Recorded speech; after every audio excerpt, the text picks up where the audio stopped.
Okay. Good afternoon. So, hello everyone. Thank you so much for joining for the ninth community call of the Resilient Foods Project. I'm just going to run through some quick updates to give you a sense of where we're at. We have folks from each of the working groups on the call today. And so I will just share my slides, go through some information, and then we can have our usual unrecorded chat time for after that. All right, so pardon me, let me just get this set up. So for today, I mostly just wanted to do a quick overview of the project goals and a check-in on the timeline, which I know I did a much more detailed check-in last week, so I won't spend too much time on that.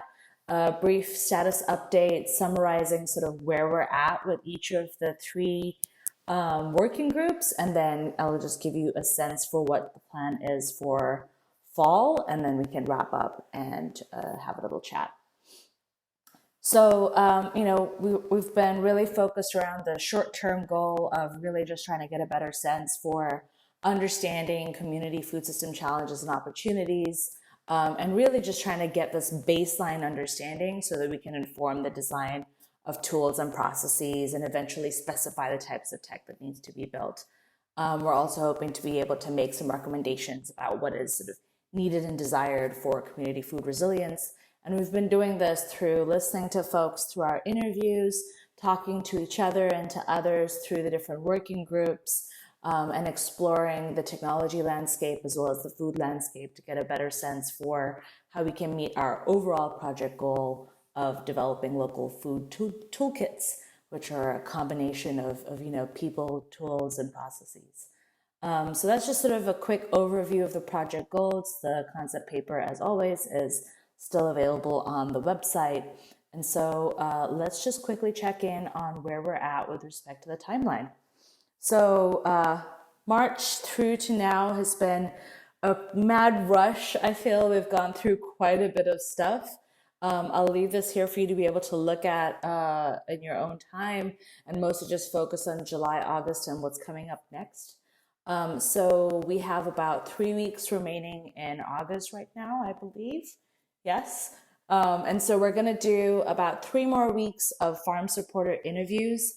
We'll start to tie off the software evaluation process. There's also a pre-mapping pilot in progress.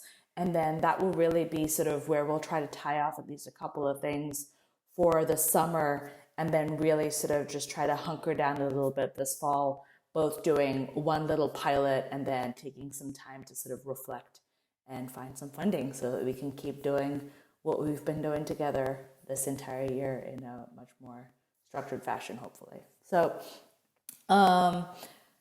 let's do some updates for each of the groups. And so for those of you who are part of the working groups, if there's something that you think is important to share that you feel like I missed, please feel free to just unmute yourself and chime in. I think this would be a really lovely time if you have anything else you'd like to add to the conversation on these. So with a qualitative research study, we've been focused around farm supporter interviews. At some point, we decided to just focus on farm supporter interviews instead of trying to stress out farmers and drag them into the mix again. And so we sort of settled on that and just have been interviewing folks who are either working with farmers in some capacity or advising them or coordinating farmers. And so we've managed to talk to a really nice diversity of folks and still have a couple of interviews planned.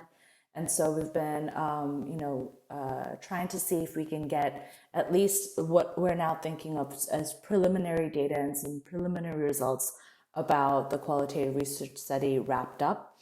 And so these findings are around things like how are people pivoting to technology.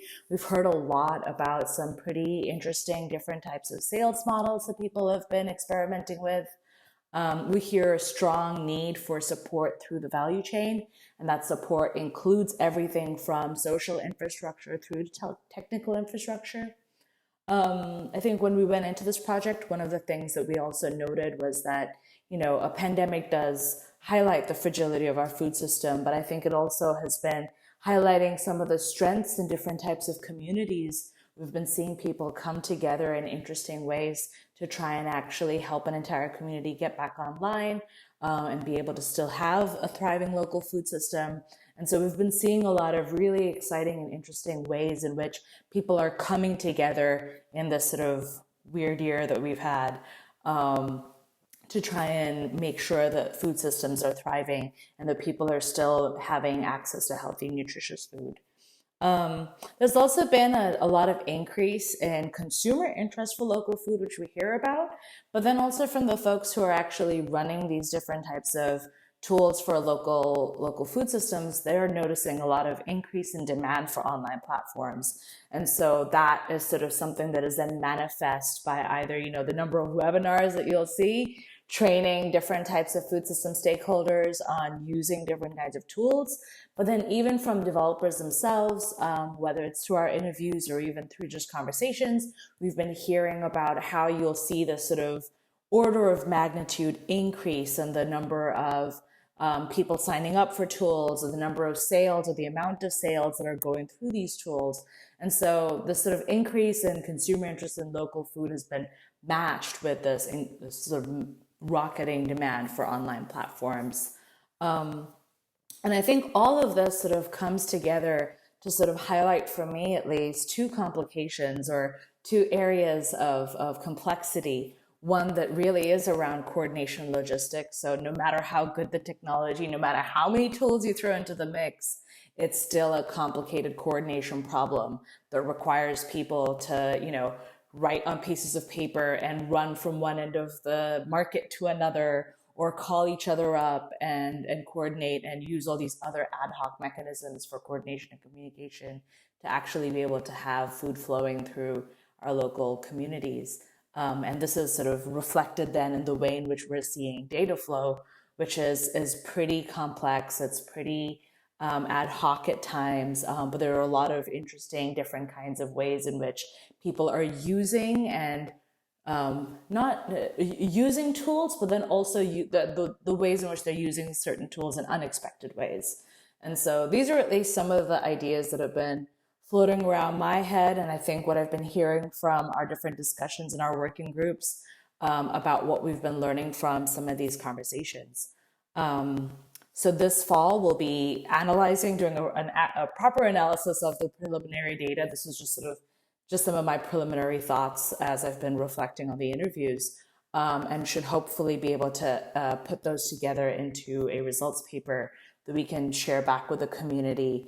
And I think we're excited to also then be able to use some of that as a way of then writing grants to keep going, because I think a lot of these conversations have simply, at least for me, given me incentive to dig into a couple of specific areas a little bit more. And I know I've been talking to several of you about what types of things we might want to explore a little bit more deeply this time, as we try to do a phase 2 of this qualitative research study. And so that's sort of a quick update on it. I wanted to check in to see if anyone had anything else they wanted to add on this front. All right, I will keep going then. And so this is sort of where we're at right now. You can keep track of updates on the website. So as we start to release some of the preliminary data, we'll try to make sure that the website is at least kept up to date, as we're sort of hunkering down and doing some writing. Okay, so I'm going to switch tracks to the second working group. So the Software for Local Foods working group has also been meeting weekly for the last couple of months and really been trying to get a better sense for what types of tools are out there, how well are they supporting different types of food system stakeholders, how do they all fit together. And when I asked sort of the question of what do we see this wild landscape of diverse technologies, varying in complexity, varying in usability, varying in structure. And it's one of those things where we're also then beginning to see these different combinations of tools that different types of food system stakeholders are using in order to actually be able to coordinate local food. And so I've just done a little bit of a preliminary clustering. The full list of tools is still available on our website.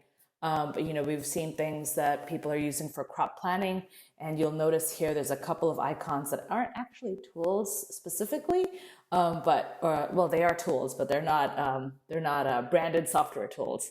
Because we see a lot of use of notebooks and paper records still. We see a lot of phone calls and text messages, not even necessarily text message services, but just like the informal use of text to be able to coordinate. And so we see things that people are using within crop planning.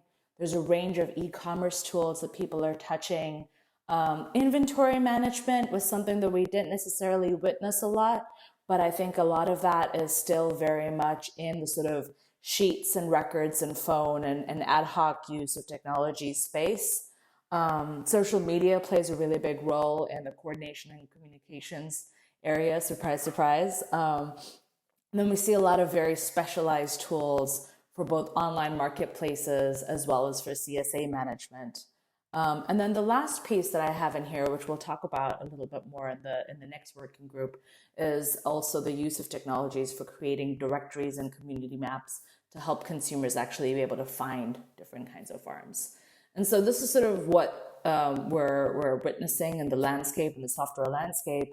And one of the biggest challenges becomes, how do you start to actually allow for people to use each of these different tools for those different activities throughout the life cycle of food in a community, and not necessarily have them either re-enter data or have to redo something over and over again.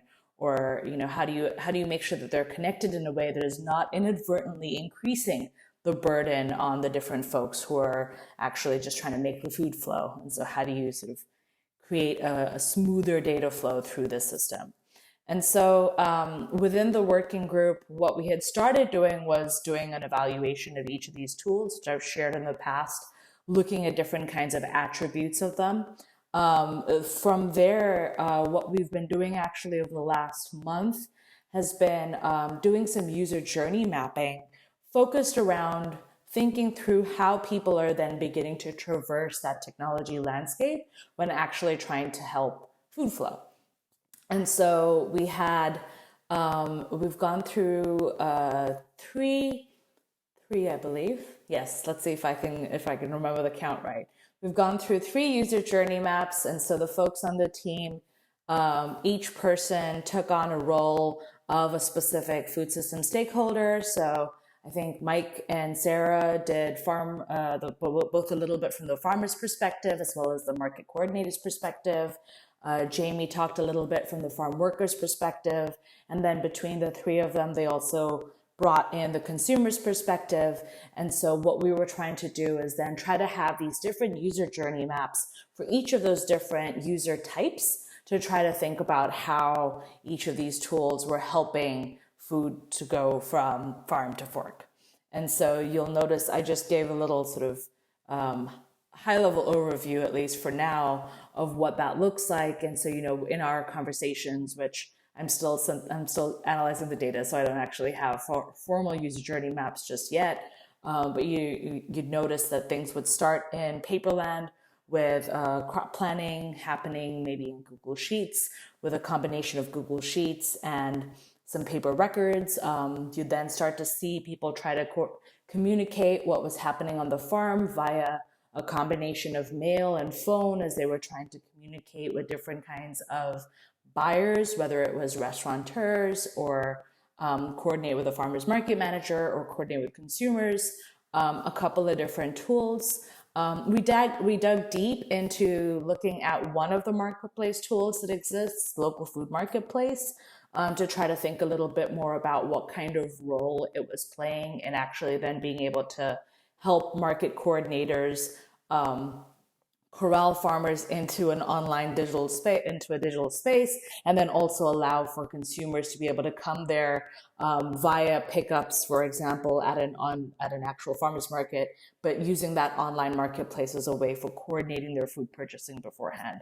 And so this was one of the stacks that we went through as a group. And one of the things that at least I'm really curious and excited to do is to try to think about what these technology stacks look like for other types of folks. And so as we're going through the qualitative research study, interviews, one of the things that at least I'll be looking for is what are these technology stacks that emerge out of the stories that people have been sharing with us. Similarly, as we look forward, I'd love to see what are these technology stacks that people are using. And really when we're looking forward, it would also just be a bit more of a focus on the farmer use case, that are actually enabling food to flow from one point to another. So as we're sort of coming out of this user journey mapping, the actual sort of talking through the problem, we'll be spending some time trying to visualize it and think about how can we connect information and food flows to then provide a seamless user experience throughout the value chain. Apologies. And so from here, what we're hoping to do is, we'll be actually putting together some design artifacts for use in both process and tool design. And so I think I mentioned these a way long time ago when we first started down this path. These design artifacts will include both some farm personas that are archetypal representations of different kinds of farms and different kinds of food system components. So we'll probably end up extending this for other types of food system components, like a farmer's market, for instance. And then we'll do the sample journey maps that will look something like what I have below. So the one that's below is just, this one is just a consumer journey map who's maybe using a tool like the local food marketplace. And so we'll be stitching together, the partial maps that come from each of these different the consumers, and then putting them together to actually think about what that sort of full food flow looks like and what its paired information flow looks like. So that's where we're at with this team. So this is why I said that we're sort of beginning to now tie off some of the work that we've been doing over the last couple of months. And so as we start to put together some of these journey maps, as well as the accompanying evaluation of software over this fall, we'll be having those available on the website. And so depending on how much time we're all able to commit this fall, I will sort of, hedge with that little piece of information of that. It might not necessarily be next week. So if you want to keep an eye on that one, check out the website. And we'll be sure to also make sure that as we post new content on the website, as we sort of do these fairly larger sprints of work, we'll have updates in the newsletters. So that way you don't necessarily have to pull the website over and over again. Does anyone have anything else they want to add for the software working group? Or should I move on to the community one?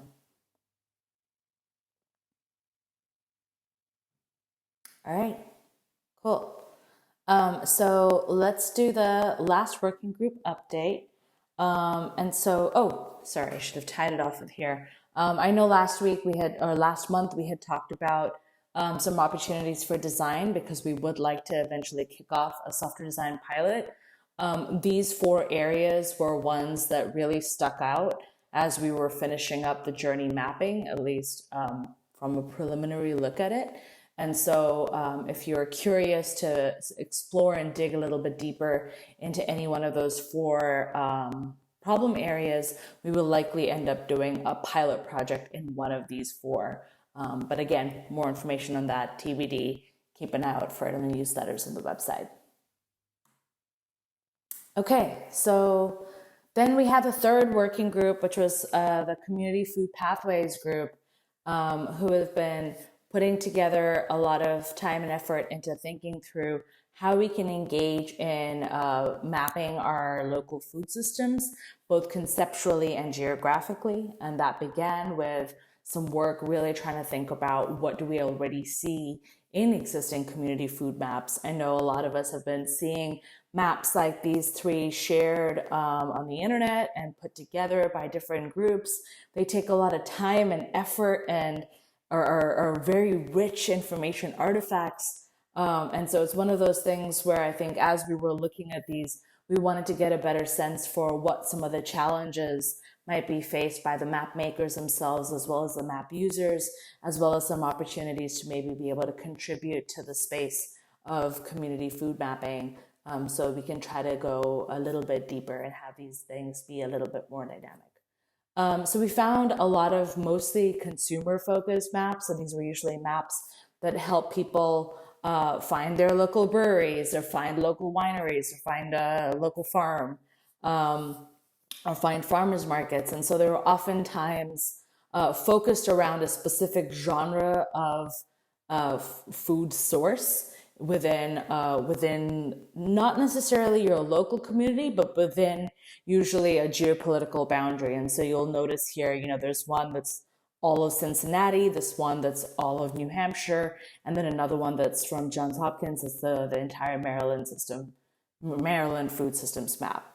However, it was mostly focused around farms, and it's not always clear to at least the viewer how that directory is put together. And so unfortunately, it means that a lot of the hard work that goes into putting these maps together sometimes gets obfuscated once the map is done.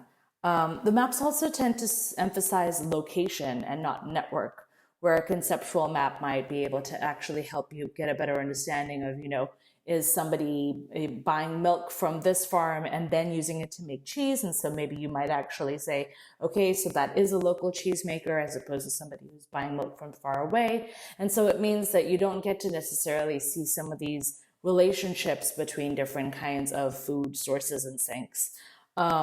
Sinks were also something that we didn't always see, although you'll notice the New Hampshire map here, which was kind of cool, does have, for example, the ability to help you do something as literal as find a local food pantry or figure out how to get nutrition assistance. And so different maps end up representing or have been focusing on representing different types of information for different kinds of map users.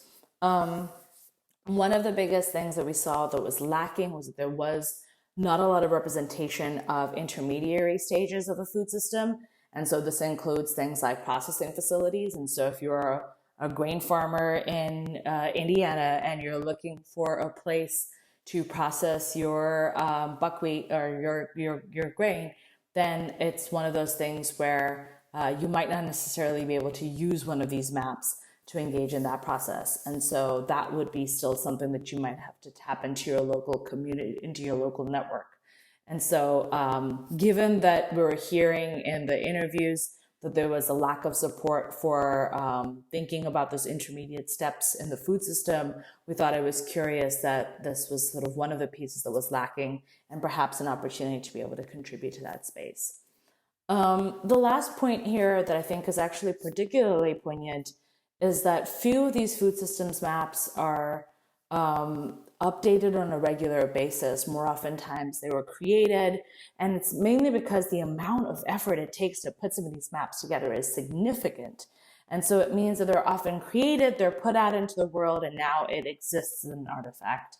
And so one of the opportunities that we see is that for there to be a way of matching the process of map making with having community-based efforts where people can actually keep these as live documents of their local communities.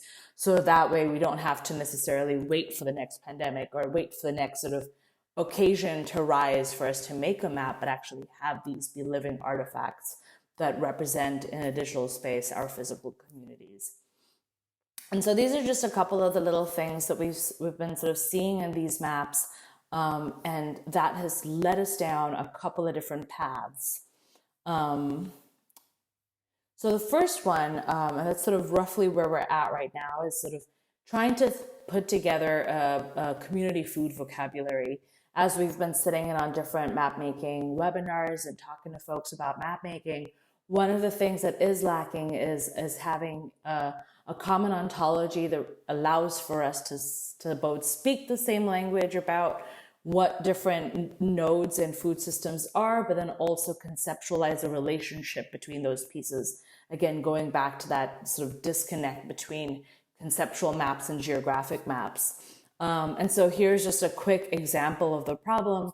So, if you look at the legends, for instance, or if you hover over the maps themselves, you'll notice that people are categorizing different types of places differently, or they're categorizing the different kinds of information that each of those places have about them, so the metadata differently. And what that results in is that we can actually begin to start to also then stitch together some of these maps, or use the same kinds of maps for different kinds of views. And so what we're noticing is that, while these maps are rich in and of themselves, they're definitely data silos. And so there's sort of an opportunity for best practice sharing across the different map making communities. There's a lot of opportunities for us to be able to start to converge around a common food vocabulary. And so what we're hoping to do is start going down this path of thinking through what the bones of an ontology might look like, to be able to help us start to put together maps as a community.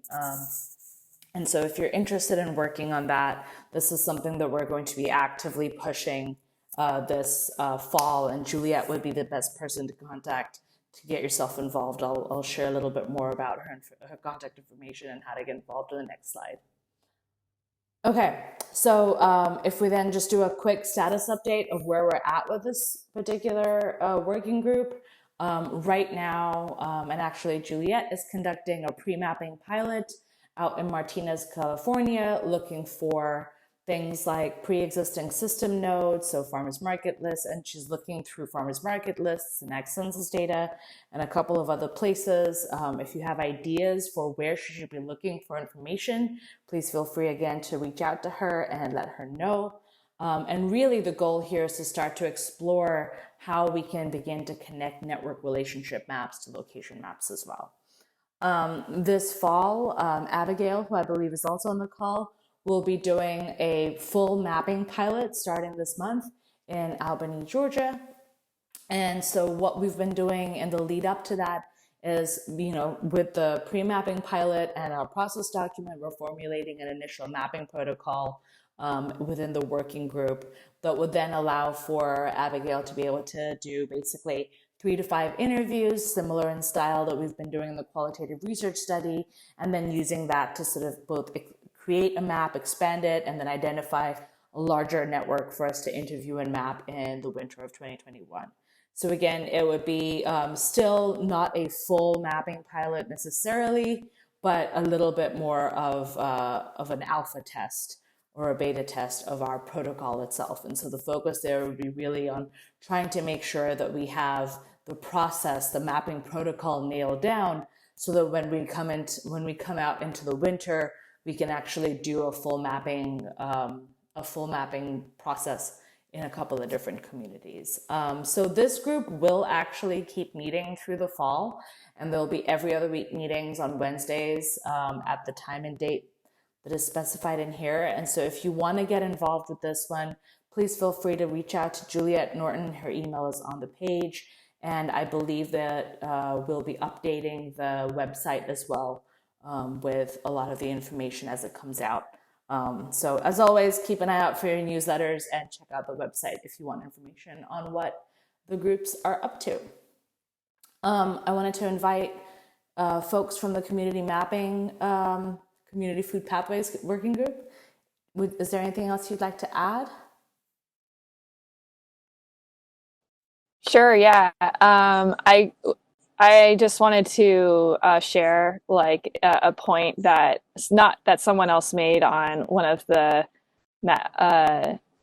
Wallace Foundation mapping webinars I went to, and they made a really great point, which was that for them and also for us, is that the primary goal of mapping is to create a set of indicators and identify general trends and gaps or opportunities in your food system, and that holds true for us as well. And so when we are also look in a way that might seem that it might provide reason for why these maps aren't updated, but I think really what this tells us is it's actually in support of to maintain and update food system maps, because the trends will change, the opportunities and gaps in a food system will change, and so it is important that we figure out not only how to create these maps and be able to stitch them together, but like understand what we need from the social networks involved to keep them alive. And so I just really wanted to hit home on that. I agree. Thank you so much for contributing. Cool. So that was Juliet again. So if you want to reach out to her and get involved, please send her an email. Okay. So with that, I just want to give you a brief sense of what's going to be happening this fall. So we are going to go on hiatus with the community calls, and there's going to be two things happening in the background while we stop these calls for a little bit. The first one is we will continue to work. And so the community food mapping pilot that I just mentioned will be going on. We'll be wrapping up the software evaluation and potentially starting a pilot project in that space. It really just depends on how many folks have time and space for it. And really, I think the focus will be on trying to just see if we can wrap up some of the preliminary data from our first round of farm supporter interviews and reflect on what worked and what didn't this year. I think this has been a really fun project, at least for me, because I feel like it's the whole project has grown, and all of you have been incredible at contributing and leading different parts of this project. And so I think it's one of those things where I'm just kind of thrilled about the fact that we managed to even come this far. And so I'm looking forward to working with each of you to focus on grant writing, also to be able to fund the different work streams, because I know it's been it's been a big labor of love for everyone else as well. And so I'm hoping we can be able to spend some time together, really just trying to think about how we can support sort of winter and spring farmer focused qualitative research, a second round of farm supporter interviews, but then also really start to dig into the design projects focused around critical software gaps so we can start to build in response to what we have been seeing, as well as do the fuller community food mapping work. And so that's sort of what we have on the docket for fall. It's a little bit of reflecting, a little bit of tending to our own lives, and a little bit of trying to figure out how we can keep working together and keep this party going. So just a couple of quick reminders and a couple of quick thank yous. So while we're gone, you can always contribute to the community library.